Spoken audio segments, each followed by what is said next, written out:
자, 구약성경 508페이지 열왕기 상서 1장의 말씀을 볼 차례입니다. 열왕기 상서 1장 508페이지에 기록되어 있습니다. 11절에서 13절까지의 말씀 우리가 보도록 하겠습니다. 열왕기 상서 1장 11절에서 13절까지의 말씀, 14절까지 읽겠습니다. 14절까지 우리 같이 읽겠습니다. 시작. 나단이 솔로몬의 어머니 밧세바에게 말하여 이르되 핫깃의 아들 아도니아가 왕이 되었음을 듣지 못하였나이까? 우리 주 다윗은 알지 못하시나이다. 이제 내게 당신의 생명과 당신의 아들 솔로몬의 생명을 구할 계책을 말하도록 허락하소서. 당신은 다윗 왕 앞에 들어가서 아뢰기를 내 주 왕이여, 전에 왕이 여종에게 맹세하여 이르시기를 내 아들 솔로몬이 반드시 나를 이어 왕이 되어 내 왕위에 앉으리라 하지 아니하셨나이까? 그런데 아도니아가 무슨 이유로 왕이 되었나이까 하소서. 당신이 거기서 왕과 말씀하실 때 나도 뒤이어 들어가서 당신의 말씀을 확증하리이다. 하나님의 말씀입니다. 아멘. 자, 솔로몬이 왕이 되는 과정인데요. 결코 쉽게 왕이 되지는 못했습니다. 다윗에게는 많은 아들들이 있었고 또 정실의 자녀들이었죠. 반면에 솔로몬의 어머니 밧세바는 우리가 어떤 여인인지 잘 알고 있죠. 원래 다윗의 부하였던 햇사람 우리아의 아내였고 그 밧세바가 다윗과 결혼을 해서 낳은 아들이 솔로몬이었어요. 그러니까 솔로몬은 어떤 정통성이라든지 또 그 왕자들의 그 서열이라든지 이런 것에서는 결코 왕이 될 수 없는 그런 인물이었죠.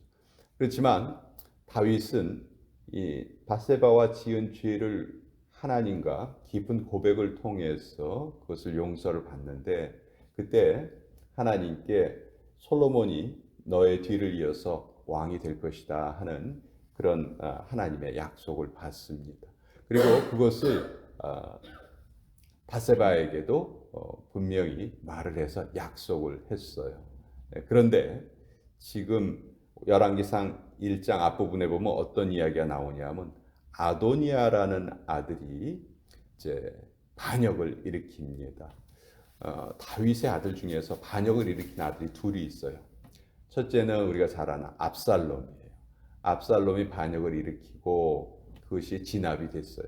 근데 이번에는 아도니아가 서열상으로 보면 넷째 아들이에요. 압살롬이 셋째 아들이고 아도니아가 넷째 아들인데 이 아도니아가 또 반역을 일으킵니다.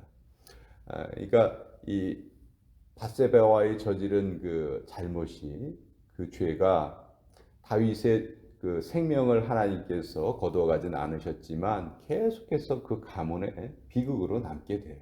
그래서 여기서 또 아도니아가 아버지를 몰아내고 자기가 왕이 되겠다. 그래서 그냥 내가 왕이다라고 그냥 선포식을 해버려요. 근데 이때 다윗의 가장 그 신망하던 군대 장군 누구냐 하면 요압이죠. 요압. 다윗의 조카이기도 했던 그 요압이 이 아도니아 편에 가담을 합니다. 여러분 왕이 아무리 힘이 있는 것 같아도 실질적으로 힘이 있는 사람이 누구냐 하면 군대 장관이에요. 군대를 움직일 수 있는 사람이 진짜 힘이 있는 사람이거든요. 근데 그 요압이 지금 반란군에 쓴 거예요. 그러니까 다윗이 정말 위험한 상태죠. 근데 다윗은 지금 나이가 너무 많아가지고 이것도 제대로 깨닫지를 못하는 거예요. 이때 하나님의 뜻을 전한 한 인물이 있었습니다. 용감하게 나선 인물이 바로 나단 선지자입니다. 제가 신학교에서 히브리어를 배울 때 히브리어 그 단어 시험을 보거든요. 근데 그 단어를 외워서 이렇게 그 시험을 봐야 되는데 이게 잘 안 외워지는 거예요. 특히 이 선지자라는 단어가 잘 안 외워져요. 선지자가 히브리어로 나비예요, 나비. 근데 우리가 아는 나비는 헐헐 날아다니는 나비만 생각하잖아요. 근데 발음이 똑같은 거예요. 발음만 똑같고 히브리어로는 나비가 선지자.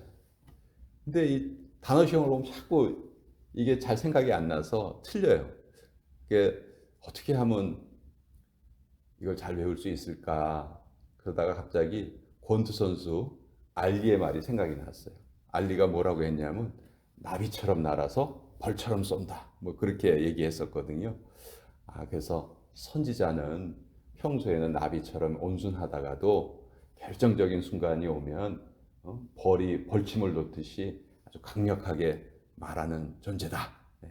제가 이제 그렇게 이제 외우고 그 다음서부터 이제 안 잊어버리더라고요. 어쨌든 평소에는 온순하지만 결정적인 순간에 아주 하나님의 뜻을 강력하게 전하는 인물로 대표적인 선지자가 저는 나단 선지자인 것 같아요. 나단 선지자는 다윗 왕의 친구이기도 했거든요. 근데 바세바와의 잘못을 저질렀을 때 아무도 왕이 그런 일을 한 것에 대해서 침묵하고 있었어요. 왕이 한 거니까 뭐 하면서 그냥 말을 안 하려 했는데 이때 목숨을 무릅쓰고 왕에게 당신이 잘못했습니다 라고 말했던 사람이 바로 나단 선지자죠. 이 나단 선지자가 그 하나님의 말씀을 전했기 때문에 다윗이 회개할 수 있었던 거예요. 근데 두 번째 또 나단 선지자가 아주 결정적인 순간에 등장을 합니다. 지금 아도니아가 이미 왕으로 자기가 왕이다 이렇게 즉위를 하고 선포를 했어요. 그랬더니 이제 11절에 나단이 바세바를 찾아갑니다. 지금 무슨 일이 일어났는지 아십니까? 아도니아가 자기가 왕이라고 선포했습니다. 자, 아도니아가 왕이라고 선포했다는 것은 솔로몬이나 바세바에게는 결국은 죽음이에요. 그렇죠? 자기의 경쟁자 중에 한 사람이니까 왕의 아들들이 많을 때 그 왕의 뒤를 이어서 왕이 된 아들은 다른 아들들이 자기의 형제지만 다 죽여버리거나 쫓아버리거나 이게 아주 권력의 무서운 속성이잖아요.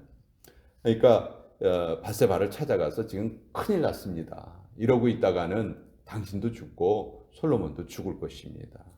하나님은 솔로몬이 왕이 되도록 예정하셨는데 이런 일이 생기면 안 됩니다. 그러니 이렇게 하소서. 그래서 나단이 자기의 지혜를 알려줍니다. 12절에 이제 내게 당신의 생명과 당신의 아들 솔로몬의 생명을 구할 계책을 말하도록 허락하소서. 내 말하는 대로 하십시오. 그러면서 이제 13절에 다윗 왕을 찾아가시오. 찾아가서 다윗 왕에게 다윗 왕이 했던 약속을 꼭 지키라고 다시 한번 말씀하십시오. 다윗 왕이 분명히 당신에게 솔로몬이 왕이 될 것이다 약속하지 않았습니까? 근데 이제 다윗이 바세바에게는 이 약속을 분명히 했는데 이것을 공식적으로 모든 백성들에게 알리지는 않았던 것 같아요. 다윗이 왜 이렇게 자기의 후계자를 일찍 말하지 않았는가? 그것은 뭐 성경에 나와 있지 않으니까 잘 모르겠지만 어쨌든 그걸로 인해서 이 다윗의 아들들이 서로 왕이 되겠다 하는 그런 야심을 갖게 됩니다. 압살롬도 이미 그런 야심을 가졌다가 죽어버렸고 이번에는 아도니아가 또 그런 야심을 가지게 되는 것이죠. 근데 이제 14절에 당신이 거기서 왕과 말씀하실 때 나도 뒤이어 들어가서 당신의 말씀을 확증하리이다.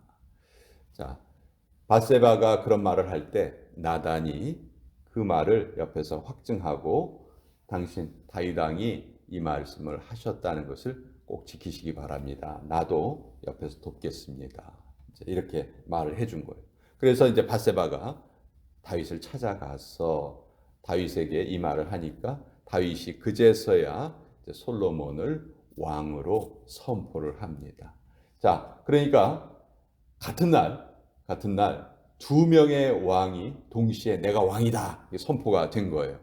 그러니까 이스라엘 백성들이 이제 혼란스럽죠. 또 아도니아의 편에 섰던 사람은 또 아도니아가 왕이 될 줄로 알았는데 아도니아가 왕으로 딱 선포를 하면은 다윗이 그래 네가 왕이다 이렇게 선언할 줄 알았거든요. 요압도 거기에 가담을 하고 대세는 우리에게 기울어졌다 이렇게 생각을 했는데 다윗이 솔로몬을 왕으로 지명을 한 거예요. 그러니까 이제 아도니아 편을 따랐던 사람들이 다 이제 뿔뿔이 흩어집니다. 결국 아도니아를 따랐던 사람들은 요압만 남게 된 거예요. 나중에 이제 요압은 또 솔로몬에 의해서 처형이 되죠.